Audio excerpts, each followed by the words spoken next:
Чудесно, радваме се, че ни слушаш, радваме се, че ти е полезно и интересно. И всички, които ни слушат, здравейте, прекрасни момичета.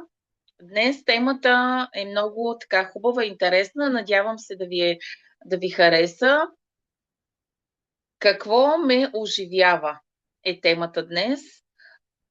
Всички наши дейности, хора, среда и всичко, което правим, тази енергия, която ние отдаваме на околната среда, и усещането за смисъл на нашия живот. За всичко това ще говорим сега в момента. Много хора вярват, че са уморени, защото имат твърде много работа. Но всъщност истината е по-различна. Не количеството работа, не количеството задачи толкова ни изтощава, а повече липсата на връзка с това, което правим. Когато ние имаме връзка с нашата дейност и с всичко, което правим в ежедневието си, всъщност това ни кара да сияем и да оживяваме. Когато обаче сме далеч от нашата истинска същност, ние вършим много неща. Разбира се, повечето ги правим по задължение, но ние губим и много от енергията си.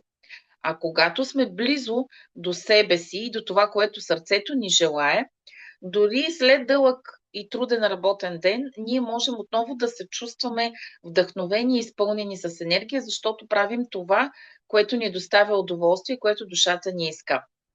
Какво всъщност означава да ме оживява?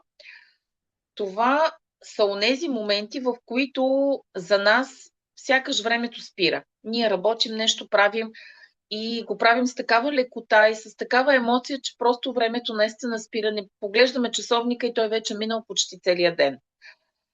Когато усещаме вдъхновение в това, което правим.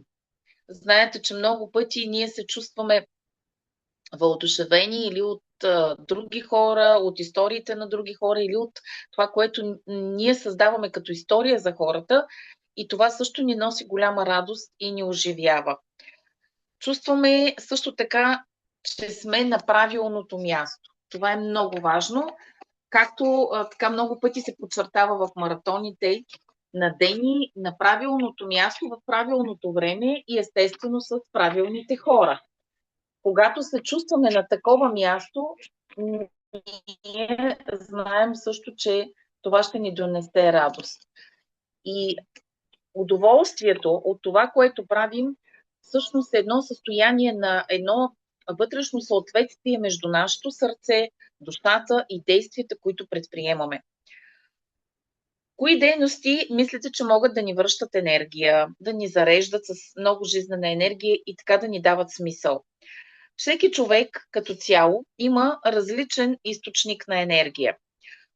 За едни, например, това може да бъде творчество. Те да творят, да създават нещо с ръцете си, да рисуват, да плетат, да пишат музика, танци също. Всичко това, което е свързано с някакъв творчески процес. За други може да бъде вдъхновение и да ги оживява, например, движението. Да се спортува, разходките сред природата, някакъв друг вид на йога, например, или въобще движението като вид форма може също да ни даде много живот и много енергия. За трети това е създаването, например, на нещо смислено. Както ние с Бори в случая, тук ни оживява работата с хората и това, че създаваме нещо смислено. Един така продукт, който да помогне на хората в търсене на техния път и на тяхната житейска мисия. Всякакъв вид лечения, подкрепа на хора в така различни варианти също може да ни оживява. Когато ние всичко това го правим с радост и когато то ни носи радост на душата, това е един сигурен знак, че ние наистина се движим в естествения поток и че ние наистина сме на правилното място. Друг важен момент, това са хората, които също могат да ни заредят с енергия и хората, които ни оживяват. Знаете, че когато се срещнем с определен човек и той ни разказва интересни истории, може да е забавен, развлекателен или дори да е полезно всичко, което той ни говори, ние естествено се чувстваме много радостни, защото можем да общуваме с такива хора. Не всички хора обаче ни зареждат положително и не всички хора влияят еднакво на нашата енергия. Има хора, с които като се срещнем, след това ние се чувстваме не толкова вдъхновени и спокойни, а по-скоро изтощени, объркани, дори виновни. Понякога се чувстваме и виновни, дори не знаем за какво. Въобще ние се чувстваме хора без енергия. И това на мен лично в моя живот много пъти ми се е случвало да общувам с хора, които по една или друга причина те дори несъзнателно са ме натоварвали с споделяния, с действия, въобще с така преразказване на моменти от техния живот, към който аз, разбира се, имам емпатия и искам да помогна, но може би ми е дошло понякога така малко в повече да слушам всичко това. Знаете, че хората, които ни зареждат, ние си ги усещаме тяхната аура, тяхната енергия, защото всичко в живота е енергия. Дори в момента този обмен тук и сега между нас е също обмен на енергия. И тези хора са хора, които биха ни доставили щастие, защото, например, те ще ни подкрепят, те ще ни разкажат нещо хубаво, те ще ни направят комплимент, ще ни зарадват, ще ни вдъхновят ние да вървим напред и да растем. Те вярват в нас, те не се конкурират с нас и създават едно усещане, което едно усещане за сигурност и за топлота, и ние всички, разбира се, искаме да бъдем в компанията на такива хора, защото душата се разгръща именно там, където може да бъде видяна и приета. Само в такава среда душата може да разгърне себе си. Средата. Следващия момент. Средата също може да ни даде положителна или отрицателна енергия и средата също има значение. Понякога ние попадаме в среда, в която усещаме, че сме изгубили себе си. Просто сме, може би, останали твърде дълго на някакво място, може би то да е работно място, може би да е семейна среда, и тогава ние започваме да се чувстваме дискомфортно, започваме да проявяваме, освен емоционални и физически симптоми, усещаме, че нещо ни липсва, започваме да сме тревожни, депресивни дори, защото просто знаците на Вселената ни показват, че ние не сме на правилното място в правилния момент и с правилните хора. Съответно, среда, която може да ни зареди, тази среда, коя мислите, че може да бъде? Например, за всеки, разбира се, е различна, но в повечето случаи казват хората, че тишината, спокойствието лекува. Действително е така. Много хора предпочитат да останат сами със себе си или в някаква тишина и покой, за да могат да си отпочинат от натоварения ден и да се презаредят. Красотата също лекува. Красотата, имам предвид под всякаква форма красота, красота на пейзажи, красота в дома, красота, ако щете, дори в нашето облекло, но ние също можем чрез красотата да се зареждаме с положителна енергия. Природата. Може би най-големия лечител, и то по естествен път, по много добър начин. Това е природата, която ни помага ние да лекуваме нашата душа. И когато средата, в която ние се намираме, е хармонична, тогава нервната ни система, разбира се, започва да се успокоява и вътрешния потенциал започва да се проявява. Знаете, много пъти, че когато хората са в медитация, те много често минават в съответни прозрения или точно тогава им идват също някакви гениални идеи, защото те се отпускат в тишина и покой сами със себе си, със своите мисли и успяват, разбира се, да чуят вътрешния си глас. Затова не трябва да подценяваме силата на природата, на слънцето, на чистия въздух, на красивия дом, на музиката. Въобще всички онези пространства, които могат да ни донесат уют и да ни заредят с хубава енергия. Защо понякога обаче ние не можем да определим какво ни оживява? Може би за това, защото ние твърде дълго сме били заети да бъдем това, което другите очакват от нас. Ние не сме слушали вътрешния глас, ние не сме слушали себе си и толкова дълго сме изпълнявали чужди роли, че чак сме забравили кои сме. Често хората ни казват, ти не знаеш какво искаш, ти не можеш да определиш себе си, но в повечето случаи хората наистина знаят какво искат, само че не са свикнали да чуват вътрешния си глас и това, което им нашепва сърцето, а в повечето случаи те се влияят от всички останали, но не и от себе си. Душата, тя не се храни с постижения, тя се храни с преживявания. И не с това колко неща сме направили в нашия живот, а с това колко истински сме живели. Това според мен е по-така ценно от всичко, което правим тук и сега. И когато ние успеем да се свържем с онова, което ни носи радост, което ни носи вдъхновение и някакъв смисъл на нашия живот, ние тогава просто няма да сме само щастливи, а ние наистина ще си спомним кои сме, защо сме тук и какво е най-важното, което трябва да направим. И тук, ако трябва да обобщя, като най-важният въпрос, който ни кара да се замислим какво всъщност ме оживява, мисля, че трябва да дадем така отговор, може би по-общ отговор.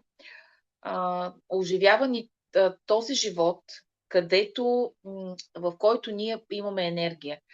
Там, където има сила.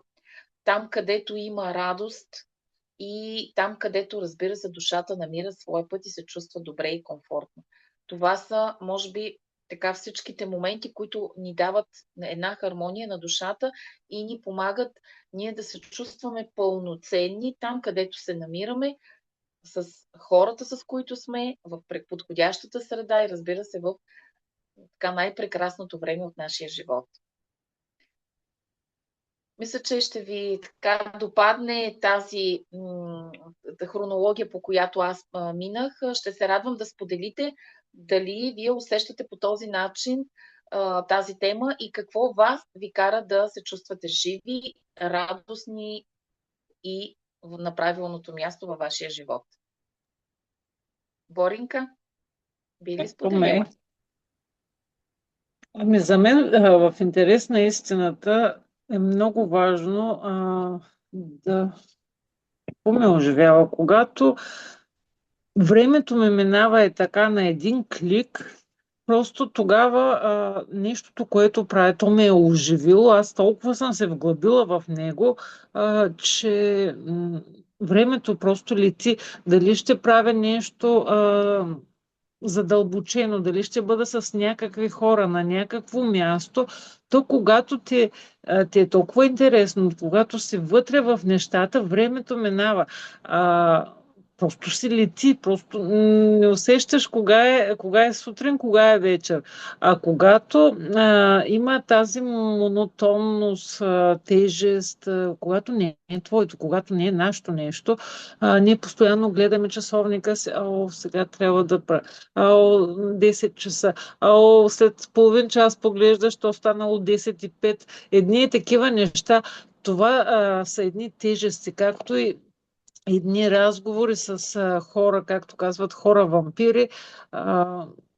Те говорят, имаш чувство, че са минали 2 часа, вече се чувстваш изцеден, а в същото време са минали 10 минути, никой не те пита никога ти как си, какво се случва с теб. Те говорят единствено и само за себе си. Тогава ние определено не сме на нашето място и няма как да се оживим. Но пък в същото време аз мога да споделя отново с моята дарба, която ме е да работя с ръцете си. Когато вляза в ателието, аз забравям кое е моето нещо. Когато дойде един клиент, аз ще го огледам отгоре до долу, ще му дам най-различни съвети. И в един момент, като дойде шефа ми да започне да ме гледа така малко странно, малко косо, и викам, какво се е случило? И поглеждам, те са минали 30-40 минути и аз си мисля, че за 5-10 минути обслужвам един клиент. Защото давам всичко от себе си. Аз съм вътре в това нещо. Те и хората не желаят да се тръгнат и разговаряме, и давам съвети, и те искат съвети. Просто предразполагаш човека и те предразполагат, но ти си а, в твоята си зона, в нещото, в което гориш, нещото, което теб не само те оживява, то те разпалва и там времето за теб е спряло. Но буквално е спряло ти, не знаеш как така е литнало. Току-що дойдох на работа и в един момент вече трябва да си ходя, пък аз имам толкова много неща да свърша, толкова много идеи да реализирам и всякакви други неща. По същия начин, когато сме с хора, които а, са интересни, примамливи, или пък ние трябва да говорим по някоя тема, която ни е на сърце и започваме и говорим, и говорим, и говорим, и няма край, и имаме чувство, че все нещо липсва, все нещо не сме изказали и ама трябваше да кажа и още нещо. И ти правят знак, че трябва да свършваш, що са минали 2-3 часа. Примерно тези уебинари, които се правиме, те са минали 2-3 часа. Аз като започна да говоря за менопауза, и аз мога да говоря с дни, не с часове.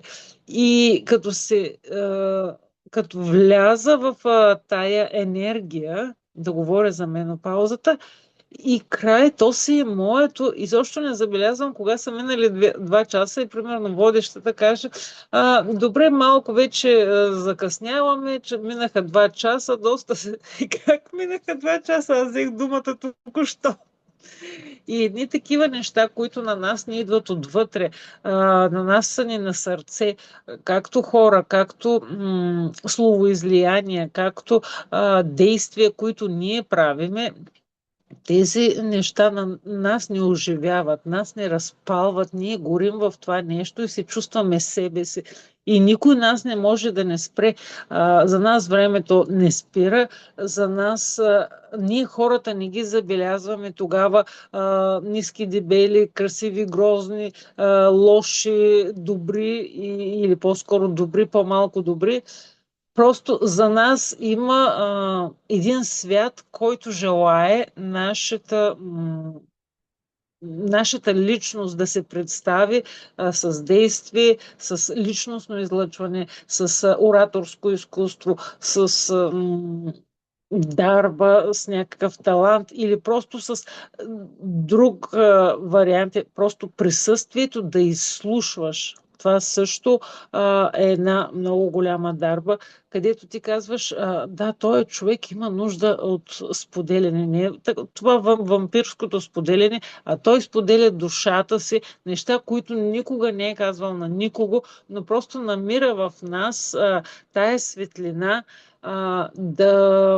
да сподели и нас това не зарежда, защото ние се чувстваме живи, ние се чувстваме нужни и казваш, аз дори с мълчанието си давам на хората. Това са моите наблюдения относно, това са моите лични, как се казва, лично преживяване относно оживяването. Мен това ме оживява. Тълпите тези всякаква един купон, където хората вандалстват, те си мислят, че правят нещо, не, мен ме натоварва това нещо. Но една беседа, да речем, с приятел, с човек, който можем да, как се казва, можем да си кажем две приказки, дори и да мълчим, пак ми е примерно по-приятно. Оживяваме да се хвана една книга и да потъна вътре и да чета с дни.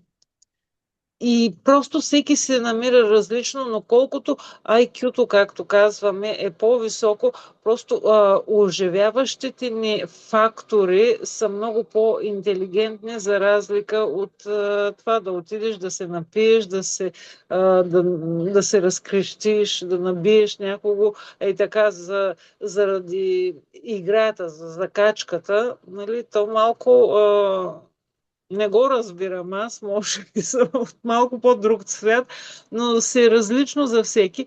Но аз предполагам, че тук сме се събрали все хора с малко по-високо IQ и оживяването за нас е нещо, което надгражда нас самите, дава стойност на другите около нас и освен нас самите, ние, че се чувстваме оживени, другите насреща остават удовлетворени. Това е моето мнение и това е моята практика. Много хубаво. Аз напълно те подкрепям. По същия начин и аз, така, докато ти го разказваш, аз също се чувствам, имам такива моменти, които ме оживяват, като теб, да се срещна с хубави хора, да разговаряме, да чета книги. Много обичам да чета книги, да. И там наистина времето спира. Даже си спомням, че като по-малка четях по цели нощи, баща ми идваше, ми изключваше осветлението, защото аз не исках да лягам, че сутринта трябва да ставам за училище. Аз съм с книгата в леглото, докато не свърши книгата, там не прочета това, което ми е най-интересно, не спирам.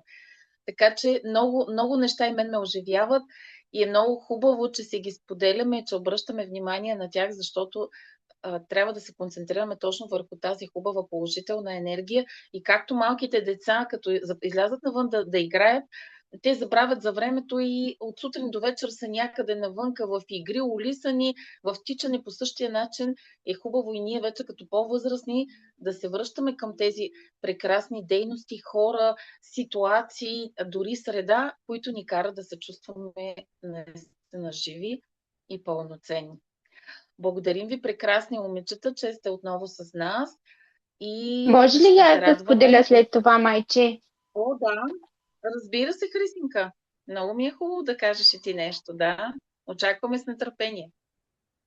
Ами, аз докато слушах Борето, особено с работата с клиентите, много се препознах, защото мен е едно от нещата, което ме оживява и вдъхновява и даже много често се случва така, че започвам точно да творя, когато знам за кого творя, за конкретно, нали, за човека. Не мога така да... не, че не мога, но ми е трудно да създавам по-така вдъхновяващо ми и въздействащо е, когато знам конкретно за кого изработвам даденото нещо. Но там като си се вплета в моите си нишки, в идеята да го измисля как да е, какво да е, просто времето спира за мен. И си спомням, миналото лято правех едни картички и един ден мой син малкият дойде и ми каза: добре, де, в крайна сметка няма ли някой друг да ги прави, който да ги прави тия картички? Защо трябва да си ти? Ти като почнеш да ги правиш и забравяш, че има някой около теб. И така, това е едно от нещата, което ме оживява. Другото нещо, което много така ме съживява и буквално ме вдига, дори да имам такива моменти, в които ми липсва енергия, липсва ми вдъхновение. Това е срещата с хора като вас, вдъхновяващи, търсещи, знаещи, можещи. И тази комуникация с такъв тип хора, които нали, са в търсене на най-доброто от живота и са се научили да го живеят по един красив начин, много ме вдъхновява. И създаването на новите контакти. И другото нещо, което много ме съживява, това е детската любов. Когато погледна едно детенце с тия невинни, чисти, а, влажни, любопитни очи, просто сърцето ми се отваря. И другото нещо, което много ме оживява, е грижата и времето с любимите ми същества. Това е от мен. Много хубаво, Хриси. Да, припознах се във всичките неща, които каза и ти, и Борето. Аз навсякъде почти се припознах. Така Аз че, ще ви да. споделя една случай. Какво ми се случи из последните дни, минавайки през този парк, знаете, че аз постоянно ходя до Супера и минавам през един парк, който е смесени дървета, са липи, кестени, дъб има и странното нещо, което е дафинов лист, за пръв път виждам дървета големи и холи. И викам, това холи е едно дърво, не знам дали се сещате, едно такова бодливо, което е за коледните венци. А, това дърво е само по Коледа с едни червени цветчета, топченца, но пък интересното е, че на мен ми се появява и постоянно го виждам това холи като храс. Аз съм го виждала само по времето на Коледа да ги продават в едни малки саксийки за вкъщи, също като коледната звезда. И в един момент си викам, добре, това какво ми говори? Какво ми говори? И се сещам, че холи, той е цвет и есенция от баховите есенции и е холи есенция за сърдечната любов. И си казвам, това нещо, това цвете ми напомня, че аз може би имам нужда от такова нещо. И веднага се сложих в есенциите, които си ползвам по принцип комбинацията. Викам това, за да ми се появява постоянно, значи аз по принцип давам любов от сърце на всички, но явно ми трябва и да получавам. И за това, както каза Хриси, от сърце да правим всичко. Ами който не чувства, че от сърце прави нещата, може да се сложи малко холи, или в водичката, или в капките, ако ги приема, и да започнат да му се получават нещата. Така, правейки всичко от сърце, давайки любов от сърце, ще получаваме също любов и от сърце и така, естествено, ние ще се чувстваме не само оживени, ние ще се чувстваме живи, огнени, палещи и разпалващи хората. Това е от мен за сега. Благодаря. Благодаря ви. Много, много полезни съвети, Боринка. Много ценни. Не съм се замисляла. Сега ме накара мен да се замисля върху това цвете. Наистина, благодаря ти.